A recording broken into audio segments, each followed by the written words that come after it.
Hi, you guys. So, some of the symptoms of being trauma bond and being in narcissistic situations, living with narcissistic relatives, being in relationships that were unhealthy, or work environments that were narcissistic and unhealthy, is that you tend to lose time. You just lose the time. You space out. You don't know how long you've been spaced out. You can't see anything around you. Everyone else is moving about, going about. You don't even know what you're even really thinking about. You don't even realize it's happening. It's like you're frozen in place, and the life is passing you by and going by around you, and you're not living it. You're outside of it, and you're trapped inside of yourself. This started early on, when I was younger. I can remember as far back as being with my aunt. And there was a time when it was in the morning. I had my underclothes on, like my little tank top and underwear, but I was sitting on the edge of the bed. I was about, I'd say 13 or 14 years old. My aunt came in the room and she said, "Get dressed, get your clothes on, pick out something to wear." And I looked at the closet, and I just spaced out. She walks out of the room, and I'm just lost in thought. A few minutes later, some time later, she comes back in, and she said, "I told you to get dressed. And why haven't you gotten dressed? Why are you just sitting here?" And it shook me awake. It shook me alert. And I didn't even realize that I had been sitting there for that long. But it's like you go into this trance.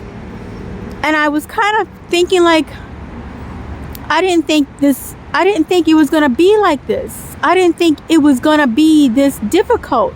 I didn't think my life was going to be this difficult. And it's like you go into these time capsules and this time lapse where you start thinking about your life and how did it get to this point. You're trying to figure it out, and you just zoned out completely as you're trying to think through how your life came to be like this. It's like you're just trapped in time, and like you're in a fog. Just as you see like this fog right here, and you see all the leaves in the trees, it was like my life was like that. I couldn't really see ahead of myself. Life was going on around me. Life was passing me by, and I was trapped inside and couldn't engage with life. Later on in life, when I was returned to my mother, I would find myself doing that same thing, just losing the time. Everybody going about doing this and that. And I was just stuck and losing the time. When I got my own place, I found myself, when things got really tough, trying to figure out, why is my family like this? Why did I go through this type of life? And I would sit on the couch, and it would be sunny outside, and I would be in one place that whole time. I would maybe get up to go to the restroom or get up to get something to eat, but then I would find myself just almost like automatically, without even being conscious of it, go right back to that same spot on the couch, go right back to thinking, how did my life come to be like this? And would be in a trance, and just real realms, like a movie realms and realms of my life was playing back in my mind. And next thing you know, I would look up and the sun is going down. And I've been in that spot for hours. The whole day is gone. I haven't done nothing. I got dressed, but I haven't done anything. And everybody else is engaging and going, through their life. Now, this wasn't every day, but there were moments like this, many moments like that, where I had lost the time. And so this is one of the horrible traits and symptoms of being trauma bond, is that you don't realize that you're not living. You're so trying to figure things out. You feel like you're in a haze and a fog, and you're not living the way other people are living. I was praying. I would get up and watch the Trinity Broadcasting Network back when, most of the pastors were still preaching a lot of truth, and their messages were helpful. I love the praise and worship sessions. I would sit and do that in the morning before I go to work, and then come back from work and do that and listen and turn on the Trinity Broadcasting Network. And I would watch other things, but the majority of the time it was that network. Because that's what I needed to even get out the door to even go to work. And even when I got to work, it was like I'm fighting to get through the day because the coworkers didn't really mess with me.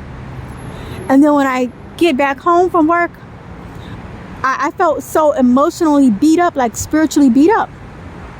These are some of the things that you go through. I started to speak out loud, speak my thoughts out loud. And that helped me keep track of what I was trying to work through. And it also helped me to stay in the moment, like be present in the moment. And I, of course, was praying, but just speaking out loud what I'm trying to process helped me. And then when I left Minnesota and came out to the West Coast, like the Holy Spirit was working on me as I was continuing to like work on myself. The Holy Spirit started asking me, like, what kind of person were you back then when you were with your family? Think about it. How did you really interact with them? And as I thought about it, I realized I wasn't the way they made me out as. I wasn't any selfish person. In fact, I was the opposite. I was the most giving amongst my relatives. And so when I started to say positive things about myself and realize positive things about myself, that's what started to really bring the clarity to me. That's when I really awakened to the fact that I wasn't the problem. Because I also was trying to figure out, what is it about me that caused all this? And the more I thought about, like, what did I do to them? There wasn't really anything I could really come up with, no sound thing that I could come up with that would justify how I was entreated in the family. And so this was a spiritual thing. The enemy knows who has the calling. They know who are the generational curse breakers. And the enemy was working through my relatives to attack me, even at a young age, even through my aunt when I was with her. And when I returned back to my immediate family, my mother and sisters, the enemy was working through them to attack me and to shut me down and to keep me locked up and keep me losing time. And so once I started to wake up more and more and started to realize, hey, I actually did good by them. I actually wasn't the way they made me out as. The more I started speaking positively, I felt things breaking off of me. I felt weights breaking off of me, because when they would say these things, when they were saying these negative comments and trying to put labels on me, that was like putting a spell on you. That was like sending demons to you to shut you down. And so that was happening to me. It was like all of their word curses was shutting me down. It was making me heavy inside. My spirit was heavy. I always had this weight on me that I didn't know how to get off of me. But once I started speaking positively in place of where they had spoken negatively of me, where I started to speak positively, then that canceled their word curse. It canceled that spirit off of me. And I started to feel things break off of me and drop off of me. Because I had been praying for God to help me. But I needed to reverse the curse.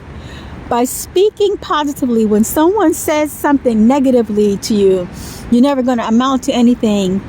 Reverse it and say, I am going to amount to something. When somebody says, you're selfish, say, no, I'm not selfish, and recall the things you've done to help them. When they say you're ugly, say, no, I am made in the image and likeness of God. I'm beautiful. No matter how you feel about yourself and how you perceive yourself, say you're beautiful until you start to feel it inside and see yourself as being worthy of showing your face in public and feeling good about yourself. I really was so damaged inside. I didn't have any feelings. I was numb inside. I couldn't feel anything.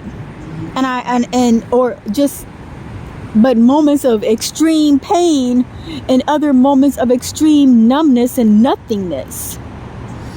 The devil was trying to steal my soul through my relatives, because he knew that the chosen one in the family is the generational curse breaker, and he didn't want me to break free. I'm still in the healing process. I'm still in the learning process. But that is one of the symptoms of being trauma bond and being in a narcissistic situation, is the losing of time. And how do you regain that time and lose that weight off, that spiritual weight off of your spiritual being, is by reversing the curse and speaking positively in places where you have been spoken against negatively.